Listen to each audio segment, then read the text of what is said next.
Menyediakan ruang bagi Tuhan dalam hidup bersama Endang Silitonga Tanjung. Bible Audio Ministry. Waktunya bersaat teduh dengan Tuhan melalui bacaan Alkitab 1 pasal sehari dalam kitab Injil bahagian kedua, kitab Injil Markus. Pasal yang pertama dengan perikop Yohanes Pembaptis. Yesus dibaptis Yohanes, pencobaan di padang gurun. Yesus tampil di Galilea. Yesus memanggil murid-murid yang pertama. Yesus dalam rumah ibadat di Kapernaum. Yesus menyembuhkan ibu mertua Petrus dan orang-orang lain. Yesus mengajar di kota-kota lain. Dan Yesus menyembuhkan seorang yang sakit kusta.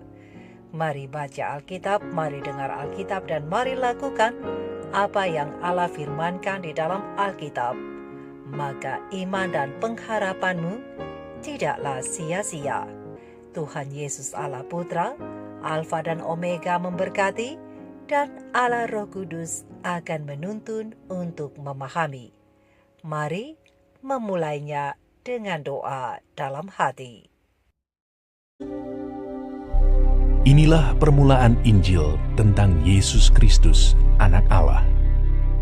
Seperti ada tertulis dalam kitab Nabi Yesaya, "Lihatlah, aku menyuruh utusanku mendahului engkau.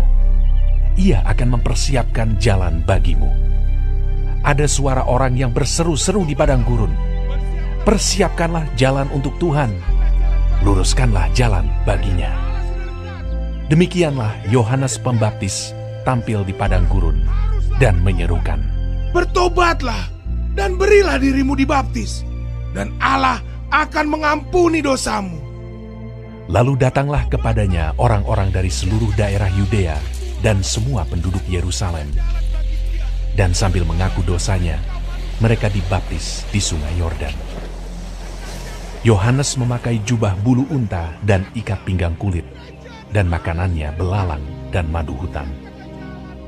Inilah yang diberitakannya, "Sesudah aku, akan datang Ia yang lebih berkuasa daripadaku. Membungkuk dan membuka tali kasutnya pun aku tidak layak. Aku membaptis kamu dengan air, tetapi Ia akan membaptis kamu dengan Roh Kudus."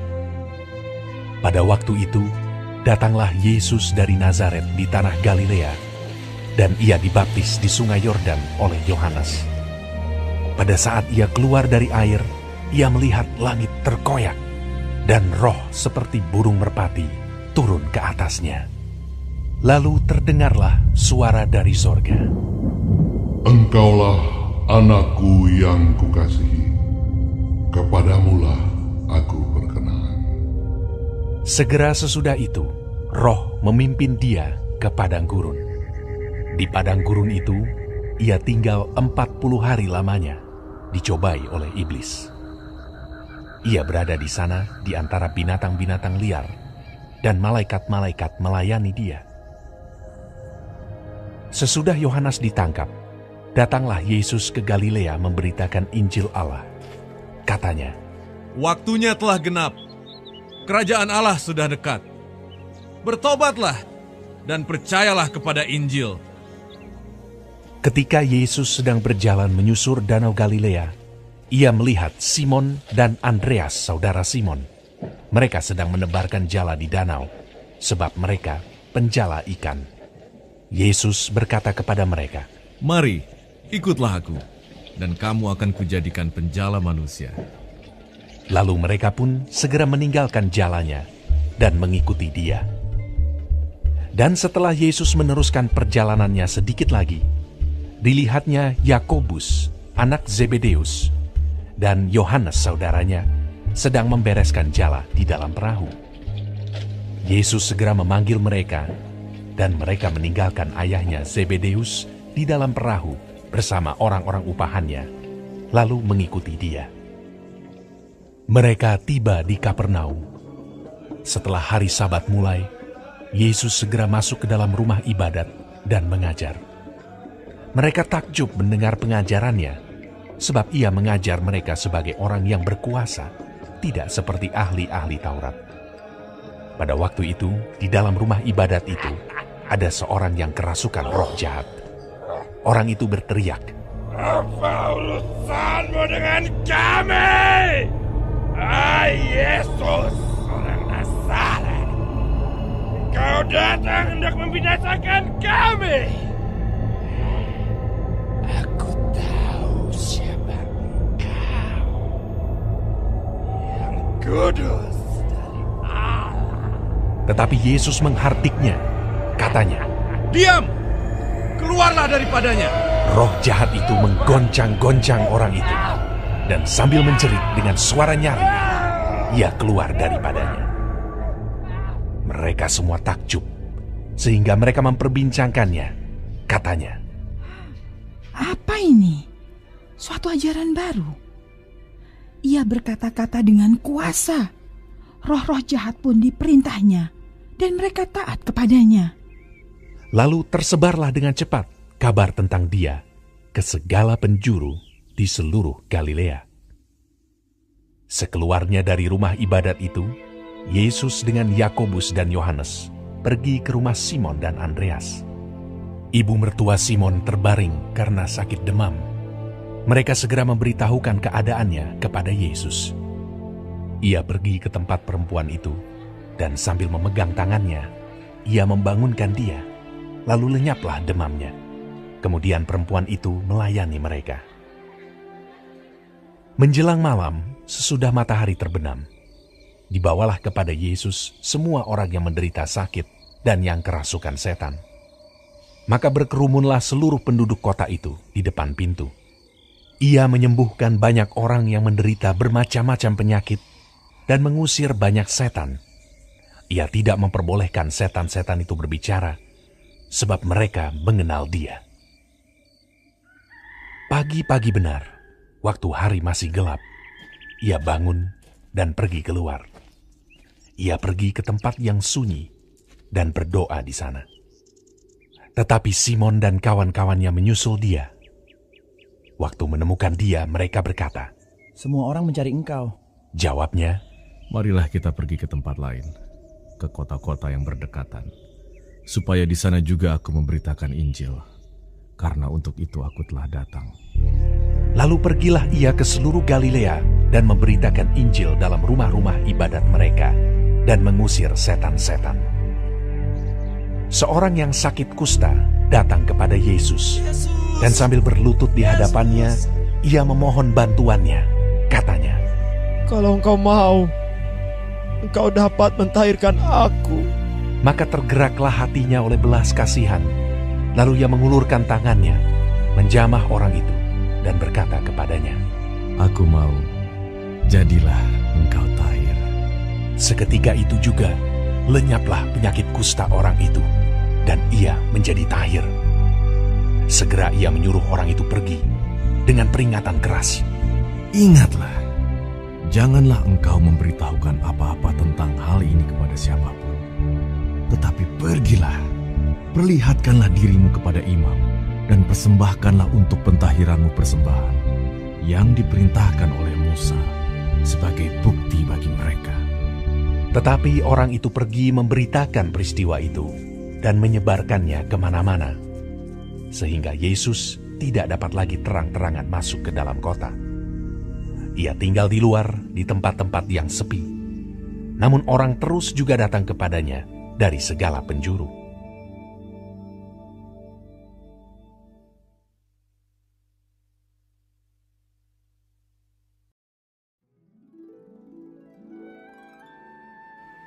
Kita telah menyelesaikan bacaan Alkitab 1 pasal sehari dalam kitab Injil Markus pasal yang pertama. Sedikit perenungan melalui pasal ini tentang Yesus menyembuhkan seorang yang sakit kusta bersama pena ilham ilahi roh nubuat kerinduan segala zaman jilid 1 dengan judul Tuhan dapat mentahirkan aku, halaman 273 alinea pertama sampai halaman 275 alinea pertama sampai alinea yang ketiga dengan ayat panduan perenungan. Terang besar Alkitab Injil Markus 1 ayat 40 dengan bunyi nas. seorang yang sakit kusta datang kepada Yesus dan sambil berlutut di hadapannya, ia memohon bantuannya, katanya, "Kalau engkau mau, engkau dapat mentahirkan aku." Sahabat-sahabat firman, sahabat-sahabat surgawi yang dikasihi oleh Tuhan di mana saja Anda berada, pena Ilham menjelaskan, dari segala penyakit yang dikenal di dunia timur ini, penyakit kusta adalah suatu penyakit yang paling ditakuti. Penyakit ini tidak dapat disembuhkan dan mudah berjangkit serta membawa celaka pada si penderita. Di kalangan bangsa Yahudi, penyakit ini dianggap sebagai hukuman bagi dosa. Itulah sebabnya penyakit ini disebut pukulan jari Allah, karena akarnya begitu dalam dan tidak dapat dibasmi serta membawa mati. Maka penyakit ini dianggap sebagai lambang dosa. Oleh undang-undang agama kusta itu dianggap najis. Mereka dianggap sebagai orang yang telah mati, disingkirkan dari masyarakat. Apa saja yang dijamah oleh mereka adalah najis. Udara dicemari oleh nafas mereka. Seorang yang telah disangka mendapat penyakit ini harus menyatakan dirinya kepada imam-imam yang akan memeriksa dan menentukan keadaannya. Jika didapati benar ia berpenyakit kusta, maka orang itu harus disingkirkan dari keluarganya, putus hubungan dari himpunan Bani Israel, serta diharuskan bergaul hanya dengan mereka yang menderita penyakit yang sama. Undang-undang ini sangat keras, hingga raja-raja dan penghulu-penghulu pun tidak terkecuali. Seorang raja yang diserang penyakit yang hebat ini harus menyerahkan tahtanya dan lari meninggalkan masyarakatnya. Jauh dari handi taulan, dari kaum kerabatnya, orang kusta ini harus menanggung kutuk penyakitnya. Ia diharuskan mengumumkan penyakitnya sendiri, mengoyakkan jubahnya dan membunyikan suatu tanda amaran yang mengamarkan agar segala orang menjauhkan diri dari tubuh mereka yang berbahaya itu, dengan meneriakan najis, najis, yang diserukan dengan nada kesedihan dari tempat pembuangan yang terpencil lagi sepi. Itu adalah sebagai suatu tanda yang didengar dengan perasaan takut dan jijik.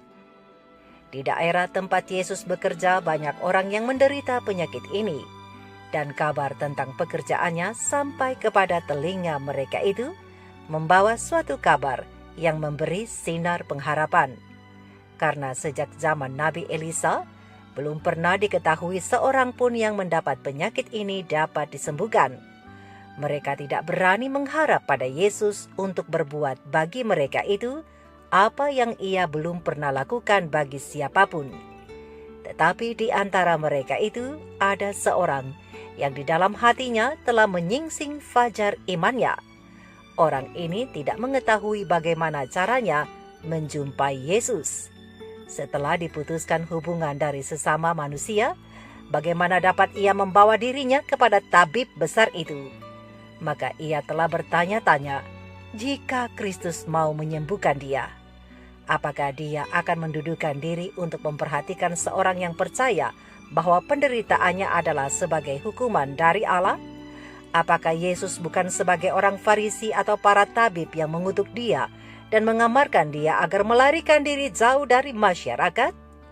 Ia memikirkan segala perkara yang ia dengar dari hal Yesus. Tidak seorang pun yang mencari pertolongan telah ditolaknya. Orang yang malang ini mengambil keputusan untuk mencari juru selamat. Dalam perasaannya, walaupun kota itu tertutup bagi dia, mungkin ia boleh mendapat jalan masuk melalui jalan kecil di lereng-lereng gunung atau menemui Yesus yang sedang mengajar di luar kota. Kesulitan yang dihadapinya sangatlah besar, tetapi inilah satu-satunya pengharapannya. Orang kusta ini dibawa kepada juru selamat. Waktu itu Yesus sedang mengajar di tepi danau, dan orang banyak sedang mengerumuni dia.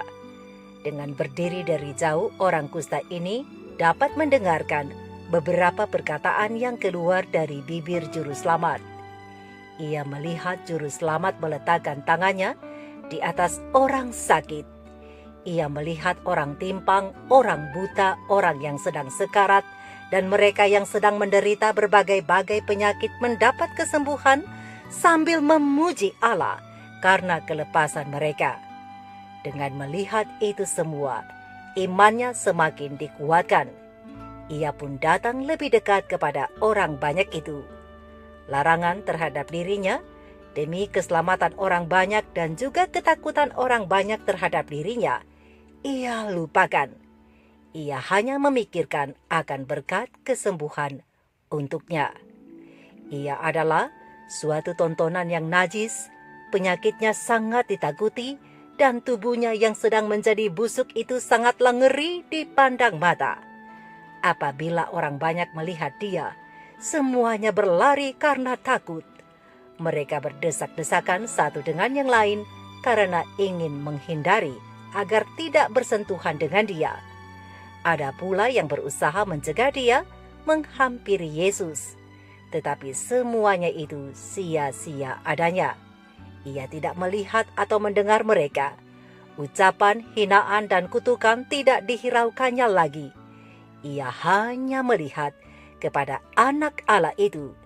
Ia hanya mendengar suara yang memberi hidup baru kepada yang hendak mati.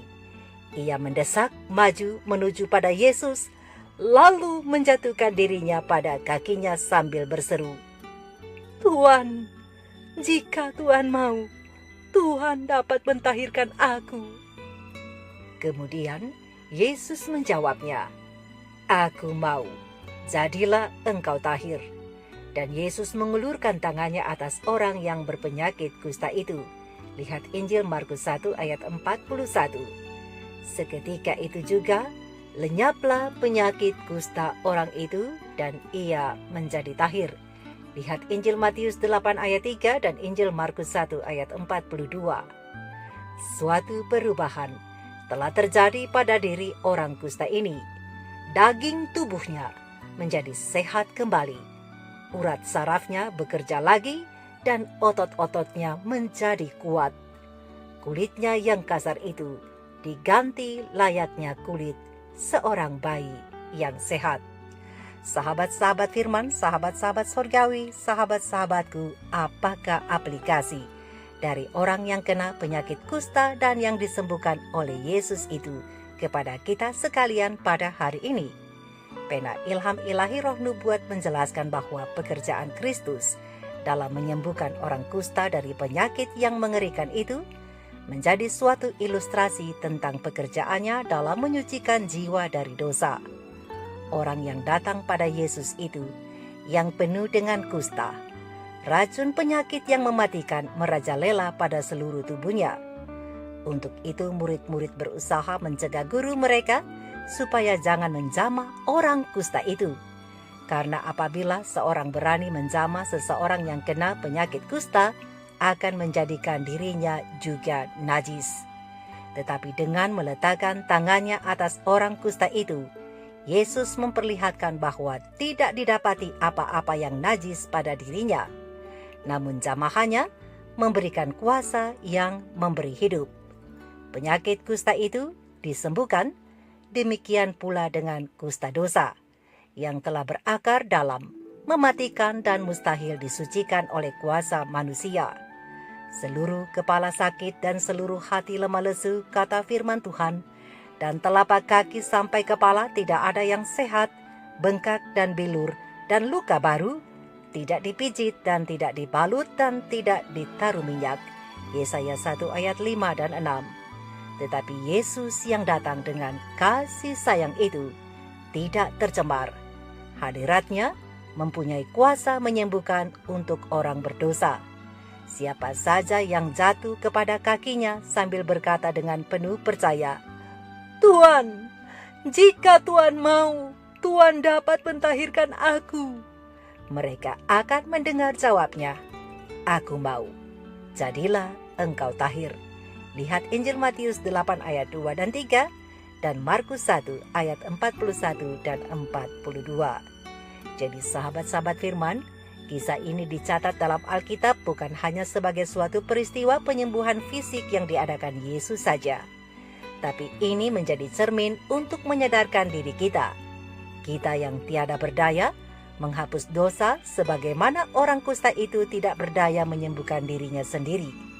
Tetapi jika kita mau datang kepada Tuhan Yesus dengan melepaskan semua ketakutan dan keraguan, maka Tuhan selalu siap menerima kita untuk menyembuhkan kita dari status manusia berpenyakit dosa menjadi anak-anak Allah yang sehat, tahir dari penyakit yang membawa kepada maut itu.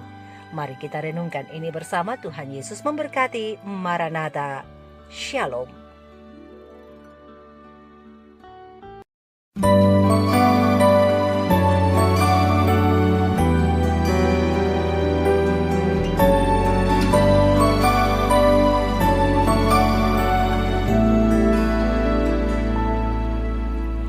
Apapun yang terjadi dalam hidupku ini, tak pernah ku ragukan kasih-Mu Tuhan.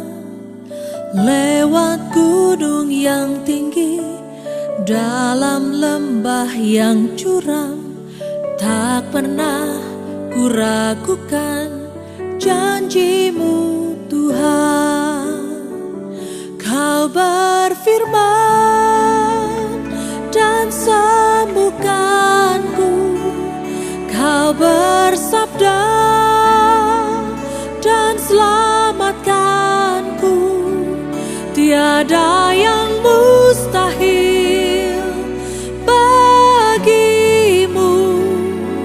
Yesus, ku percaya padamu.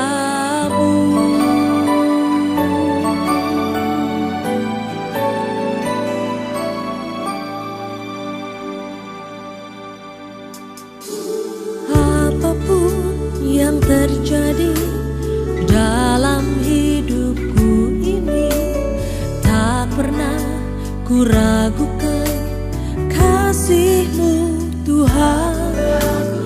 Lewat gunung yang tinggi, dalam lembah yang curam, tak pernah ku ragukan